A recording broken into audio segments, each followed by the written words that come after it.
జీవ వైవిధ్య పరిరక్షణ ప్రతి ఒక్కరి బాధ్యత అని గ్రీన్ క్లైమేట్ టీం వ్యవస్థాపక కార్యదర్శి జేవి రత్నం పేర్కొన్నారు. విశాఖలోని ఎంవీపీ కాలనీలో పర్యావరణ పరిరక్షణ మాసోత్సవ కార్యక్రమాలు నిర్వహించారు. అనంతరం ఆయన మాట్లాడుతూ ఈ నెలలో ప్రతి ఒక్కరూ తమ బాధ్యతగా దేశీయ పండ్ల విత్తనాలు సేకరించాలని కోరారు. ఆ విత్తనాలతో విత్తన బంతులు తయారు చేసి సామాజిక వనాలు పెంచాలని కోరారు. భూమి మీద సమస్త జీవరాశిని కాపాడుకోవాలన్నారు. మనం మన నగరంలో పచ్చని చెట్లు పెంచడం కోసం ప్రతి ఒక్కరూ సహకారం అందించాలన్నారు. ఈ కార్యక్రమంలో ప్రముఖ చిత్రకారిణి పూర్వి రజాక్, ఉపాధ్యాయులు పి రాధాకృష్ణ, గ్రీన్ వాలంటీర్లు జె రాజేశ్వరి, ఐ కృష్ణకుమారి తదితరులు పాల్గొన్నారు.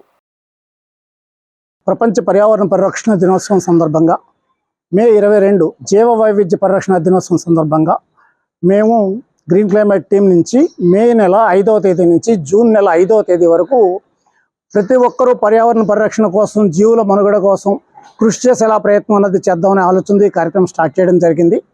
ప్రధానంగా ఈ వేసవిలో పక్షులకు నీళ్లు అందుబాటులో ఉంచడం, పిచ్చుకలు 80% అంతరించిపోతున్న పిచ్చుకలు తిరిగి అవి 100% చేరుకోవడానికి అనువుగా గూళ్ళు ఏర్పాటు చేయడం, అలాగే పక్షుల కోసం మనం అక్కడక్కడ ధాన్యం కంకులు గుర్తులు కట్టడం, అలాగే ప్రతి ఒక్క విద్యార్థి పర్యావరణ పరిరక్షణ దినోత్సవాలు చేయడానికి అనువుగా మనం గ్రీన్ క్యాలెండర్ అందజేయడం, ఇలా పర్యావరణ పరిరక్షణ కోసం ప్రతి చోట విశాఖ జిల్లా అంతా మనం పర్యావరణం మీద క్యాంపెయిన్ చేయాలనే ఆలోచనతో ఈరోజు కార్యక్రమం స్టార్ట్ చేయడం జరిగింది.